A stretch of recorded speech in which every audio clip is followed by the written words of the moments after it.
Hi, I'm Mara Webster with In Creative Company, and thank you so much for tuning into one of our talks today. We are a year-round talk series bringing you the best creative voices across film, television, theater, and entertainment. And today I'm so thrilled to be joined by the team behind the movie Downeast. We have Joe Raffa, who's the writer and director, Greg Finley, who plays Tommy in the film, and also has story by credit and is a producer, and Dylan Silver, who plays Emma. And Greg and Joe, I wanted to start by asking you two about the initial genesis and outline that you came up with the film, and then how much of the final version of the film ended up being really similar to those first conversations you had together versus what really evolved and shifted and changed narratively. Go ahead, Joe. Yeah. You were the thing. Yeah. So Greg had been living with this idea and this character for a really long time. And, me and Ed Stevens, the cinematographer producer, we're working on a film in Maine. And Greg's like, I'm from Maine. Ed was from Maine. And we got together and we talked about it. And it was a collaborative effort from the beginning. And Greg, I was honored that Greg trusted me enough to write the screenplay. And he was very amiable. He had such a passion for to tell a story set in Maine, but he wasn't locked into anything specifically, and he kind of, really embraced everyone's ideas, not just mine, but Ed's and our other producer, Corey's. And I think, a film is made 3 times. It's made when it's written, it's made when it's shot, and it's made when it's edited. And the shooting was it was all hands on deck, a full team effort. And then we had a phenomenal editor in the editing process, Meredith Mantic, that really found the story in the edit and really did wonders for, what we wanted to ultimately show the world. So it was great. I was blessed and honored to have met Greg, and again, honored that he trusted me to write the script. And And then Greg, with that in mind, how did that really shift your process and your development of this character for your performance, given that you had been sitting and thinking about this idea and this character specifically for such a long time and had a really strong sense and idea of who he was at that point already? Yeah, it changed completely, to be honest with you, for the better. He changed a couple times during my versions, and then Joe and I came up with a semi-different version, and the one that Joe finally set on was much different, but it was actually way more of a challenge as an actor and way more deep of a character, and I just love what he did. So yeah, it did change, but I was very, very pleased with it. And Dylan, was there a benefit for you in sharing so many scenes throughout the film with Greg, and the fact that your scene partner was someone who, again, just had such an intrinsic knowledge of who his character was, but also what this relationship was going to be between the two of them when you first stepped onto set together? Yeah, I think the thing that was most exciting for me is Greg's from Maine. So we would drive by different areas. You'd be like, oh, I know this spot. And I used to go there when I was a kid causing mayhem, and he would just he knew everybody in the community. So in that sense, it felt really easy to get into the mindset and the world that we were living in. And then in terms of our relationship, I feel really lucky in that they knew that they were looking for somebody to play this part. But then when they saw me do it, they thought, oh, she's got what we're looking for, but she is this person. And it was our versions of these characters came together. I feel like maybe more so than, I don't know if he had determined in his mind how a relationship would go, but he was really gracious and never felt like he was leading the way. He was very generous, and yeah, I felt well, aren't you guys just so I think it's very interesting for me with the Tommy Emma dynamic specifically, because writing the script, I had Greg in my head for Tommy. It was just him, the whole time, but I didn't really have anybody specifically in my head as Emma. And me and Dylan had worked together very briefly on a film called Film Fest, which is out now on iTunes and Amazon, directed by Marshall Cook and shot by Ed Stevens.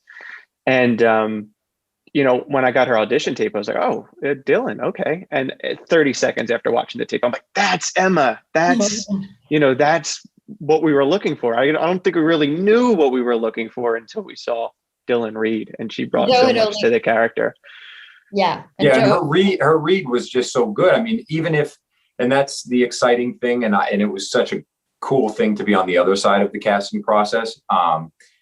Just as nerve-wracking, by the way. But you know, even if you had in mind a different Nikki, or Nikki, here I go again, Emma, it was originally named Nikki. Even if I had this thing in my mind, Emma's read was just so great that we both knew. I was actually at Ed's house when I first saw her read, and I was like, yeah, that's her.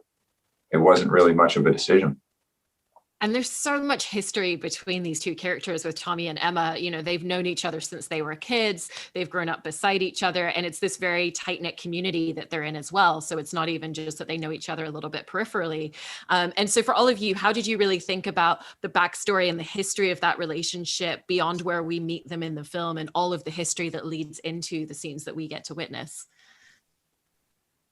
Yeah, I think, you know, when we were working together, me and Greg, we really wanted to emphasize the love story at the center of the film, even though the film was kind of wrapped in this crime thriller. So we knew we wanted to put a heavy emphasis on that, and that would be the heart of the film. That would be the relationship that everybody, all the viewers, can attach themselves to. And I've always really admired stories, you know, anti-love stories in a lot of ways, films like Blue Valentine and classics like Casablanca, where the two people felt destined to be together and didn't end up together. So giving the characters a history, I think, went a long way for the story. And then again, embracing everything that Greg brings to his role and everything that Dylan brought to her role. I think originally we had her from Connecticut, but then we changed it to New York because Dylan has a longer history in New York, things like that. But I don't want to speak too much. I think the actors have much more of a handle on the characters than I do. Right. Yeah. For the two of you, what were the most important things that you really needed to solidify for yourselves and with each other in terms of their history, what that specific chemistry and dynamic was going to be between the two of them versus elements that you felt like you didn't necessarily need to fill in and could just leave up to like the space in between all of the scenes? Go ahead, Dylan. I mean, what comes to mind is, for me, what was once playful innocence, and sort of we've all had those relationships growing up with people that we felt some connection with, even though there was no touching or anything. We've all felt that with individuals in our lives. And I think it was about finding the play, you know, when summers were exciting and you longed to see that person in your life, and sort of this whimsical relationship that they once had, and then the kind of exact opposite when reality sunk in after the death of my brother and Tommy's best friend, and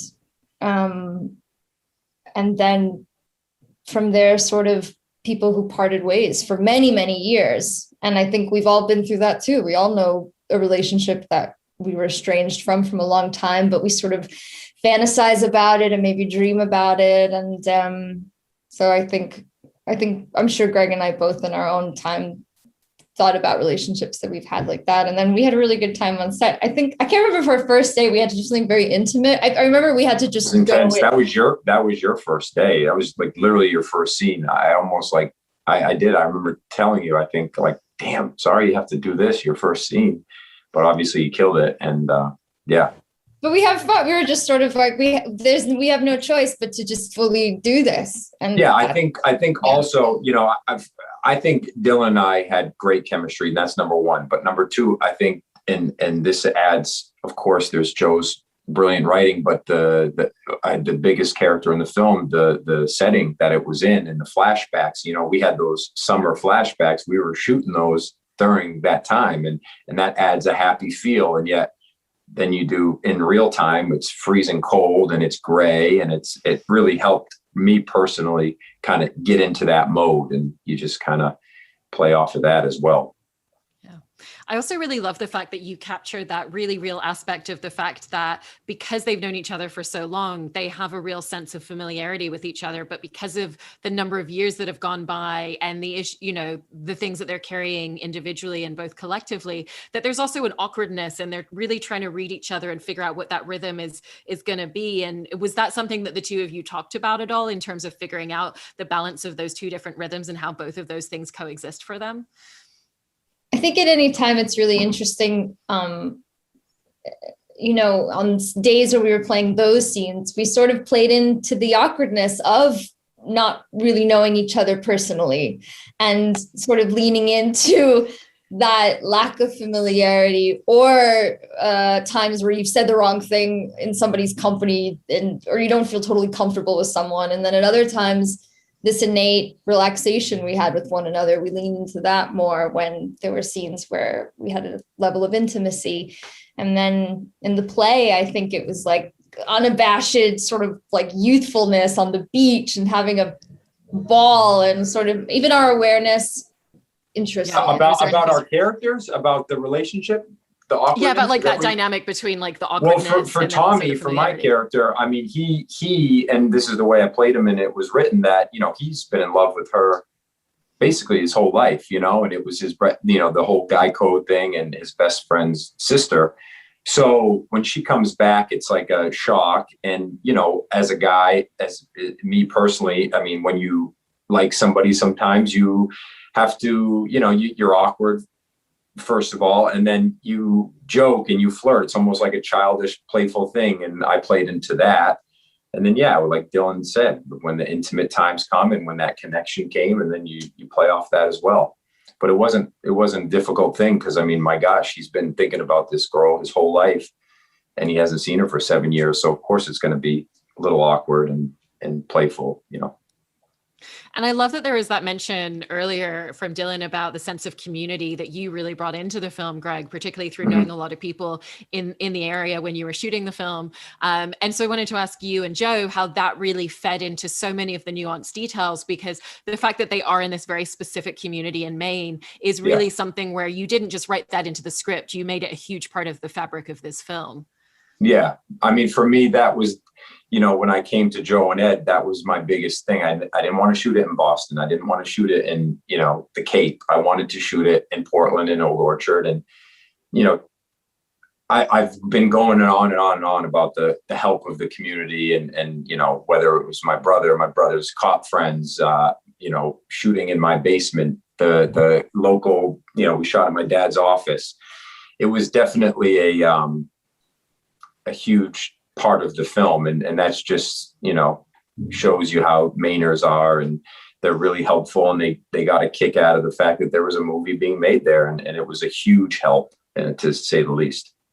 Yeah, not only was it helpful for the things that you see on screen, like the locations that people helped get us and the locals that appeared in the film, but also it helped really energize the crew and the cast in a lot of ways. Because when you're shooting an independent film and you're working 12-hour days, 5 days a week, it could be daunting and exhausting. And I think the way that Portland really embraced us and made it feel like home really went a long way to make those days feel a little shorter and make the days feel a little warmer when it was extremely cold outside.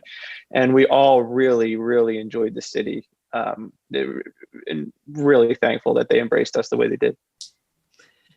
And because, Joe, you were just mentioning the idea of it being very cold on set, I wanted to ask you about filming on a lobster boat in Maine in the middle of January and just some of the challenges that came along with that. Yeah, I think I look back at that day fondly because we had to shoot all our lobster boat scenes in one day. But I know at the time that was probably my most stressful day on set.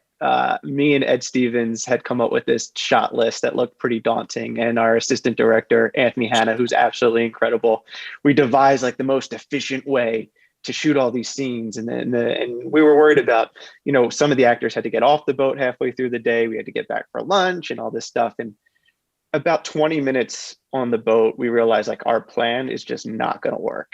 We had to think of something else. And the blocking of the boat was different than the way we originally intended it. And we just eventually said, all right, listen, we have to just get a scene in the can. We just have to get two people talking. And then Greg and Kirk Fox, who played Marty, just started rolling in this scene. And once we got that scene in the can, people started to feel more comfortable. And then another scene in the can and another shot. And eventually the sun came out and it was a beautiful day. And it was one of my favorite days I've ever had on set. But at the time it was definitely like, I don't know if we're going to pull this off.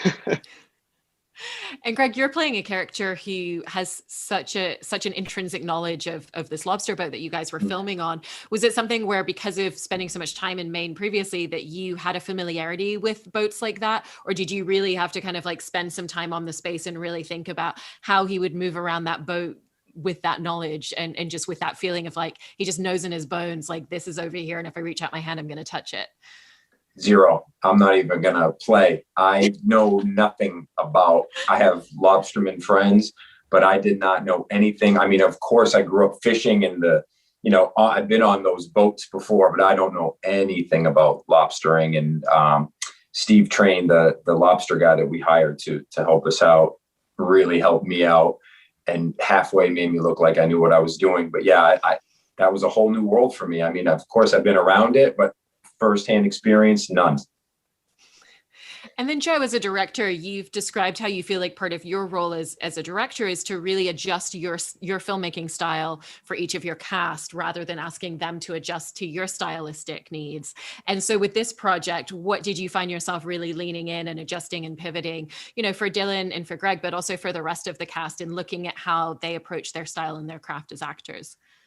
Yeah, I think a lot of it came down to just, we had a great foundation, I think, with the amount of time and the conversations we had before we started shooting.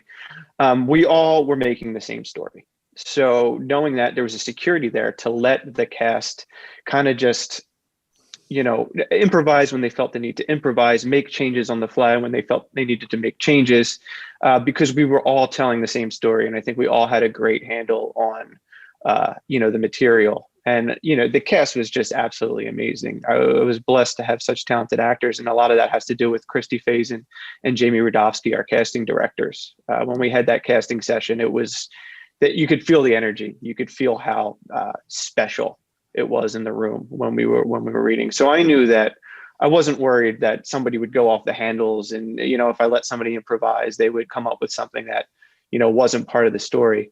And the cast got along really well. The cast and the crew got along really well. It was like a family when we were out there, which I'm really proud of. I feel like we cultivated a really good atmosphere for everybody to just do their best work and be creative. Joe, also, it was clear that Joe trusted us as actors, and not only myself and Greg, but the entire cast. I mean, you knew they were doing their homework, or they were thinking about it, mulling over it. So they'd come to set and have ideas. So Joe had ideas, and he trusted us to share our ideas too. He knew we were coming with substantial, ammunition in our pockets. And he let us play to the point where we like to go out to set on days where it was possible, because some of our sets are really small. But when it was afforded to us, we like to go visit each other and see what each other was doing. Because it was so exciting and playful and such a, just like Joe said, a tight-knit community, both cast and crew. Yeah. And Dylan, we were touching a little bit before about the fact that there's a really central plot line to your character having lost her brother and him having been killed and her not necessarily knowing all of the answers. So how did you think about a lot of the specific details and how that would really impact her on an emotional level, even all these years later with the trauma that she's still carrying? Because even within the script, there's mention of how she constantly has a recurring dream and has almost a nightmare about how she wished she could have saved him and really thought that she had the opportunity to. So it's clear that she carries a lot of guilt with her in her day-to-day. So how did you really build a lot of those aspects into her as a character? I think it was predominantly just realizing that her whole narrative basically was founded upon this thing that happened to her brother, and how the rest of her life has sort of been based in the fact that she thinks about him all the time and this trauma. And she didn't strike me as a character who had really processed her trauma. And, it took her years before she even considered coming back home to see her own mother, to see a town that she loved, with people she really cared about. So I think it was the choices were grounded in the information that was there, which is what kind of person, the life choices that they've made to be so far away from the things that they love and the things that they care about.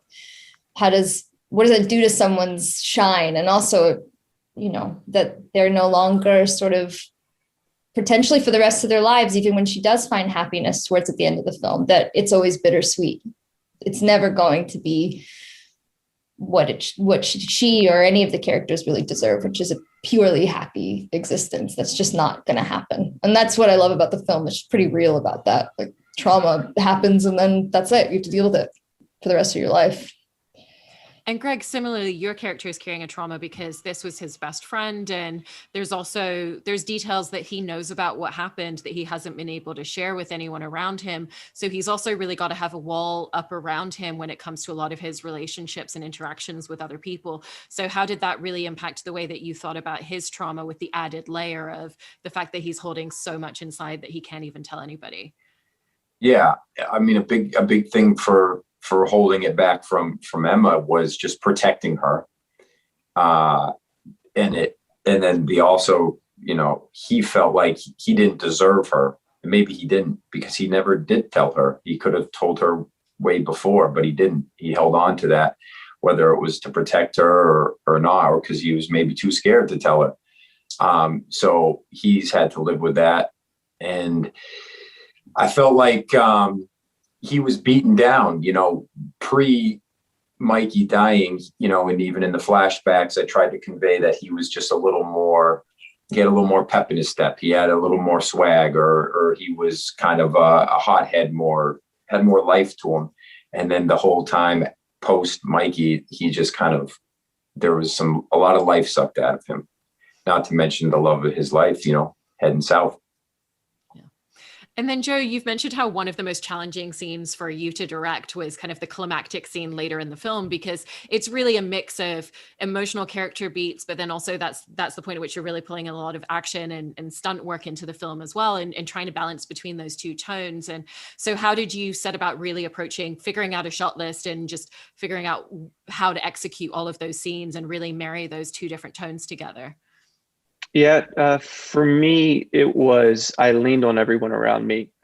Ed Stevens, cinematographer; Anthony Hannigan, assistant director; Zach Bangma, our production designer; Chelsea Delfino, our makeup artist; and Brooke Mulkins, our wardrobe.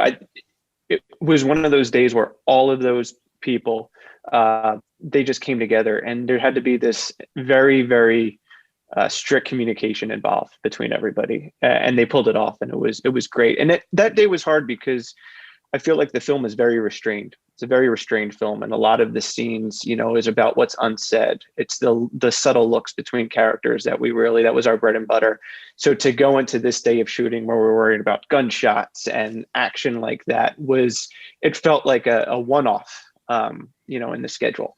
And so there was an intensity to it, and I think we all fed off the intensity. And again, it was the whole cast and crew, all hands on deck, really, to be able to pull that off. And I think we did a really good job.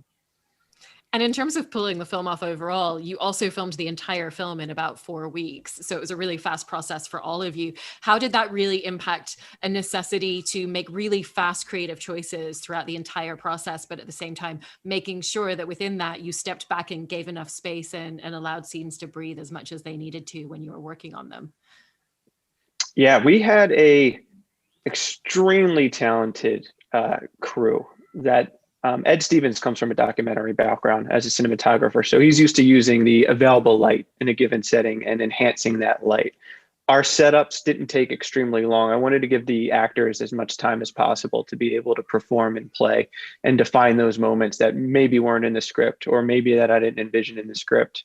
Because I think ultimately what the audience is going to connect to is the performances on the screen, right? All the other positions on set are there to enhance their performance. And I think a lot of it came down to understanding that we got it in the can. I rarely like to say, oh, let's do one more for safety. Sometimes I'll say, let's do one more just to have some fun and do something different. But I rarely try and do one for safety. I think if we got it in the can, we got it in the can, and we should move on, because you never know when the next hiccup's going to come. You never know when the next bump in the road's going to come that's going to, delay you a little bit. So I was making sure that once we got it, we were efficient enough to move forward and not second guess ourselves. And then finally, for each of you, what do you feel you really had the opportunity to learn about your craft as storytellers through the process of making this film? I think for me, It helped. I want to say reinstate. For me, it helped validate that I think the culture behind the camera is just as important as what you're shooting in front of the camera. I like to remind everybody all the time that, you know, art is extremely important. What we're trying to do, I think, is important to society. But at the end of the day, we're not saving the manatees. We're not performing open heart surgery. We're making, you know, we're playing make-believe and playing dress up. So to just create a positive culture for everybody to enjoy what we're doing and enjoy the process and have fun doing it went a long way. And then I think ultimately it does show up on the screen. You do see everybody's best version of their creativity in the final product. Yeah, okay, I'll go. I just, the biggest thing for me, and I said it yesterday, was, you know, living with these characters and this project for 14 years, you know, now that it's done, and I felt that way on set the last day. I felt like almost like it was like a weird, like depression because it was over, you know, and seeing the movie, it was so, you know, everybody brought it and it was so well done and I couldn't be happier. But at the end of the day, it's those relationships that you made on set, and to think that it could have went to another team or some production company or some director or some actress that, you know, I didn't really enjoy, or, you know, just, it's such a blessing that it's people you kind of just fell in love with. And that's what I'm going to take away most from it, to be honest with you. My sentiment is pretty similar. It's the community. I wanted to get into films my whole life because they seemed really intoxicating and like the most compelling form of art. And then when I got here and I started going to sets, I realized that's not always the case. Sometimes there are hard days. It's not an easy job.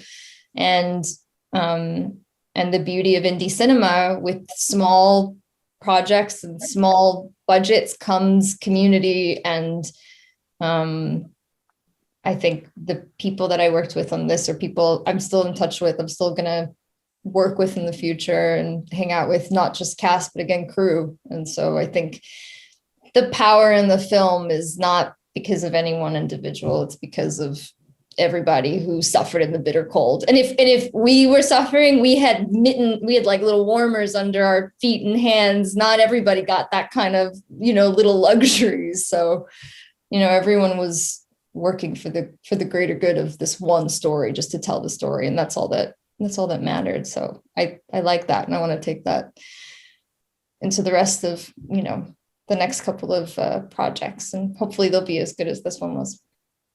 It's so fantastic to hear that it was that experience for all of you, and that it's something that still kind of resonates. And congratulations on everything with the film. And thank you for taking time to talk with us today.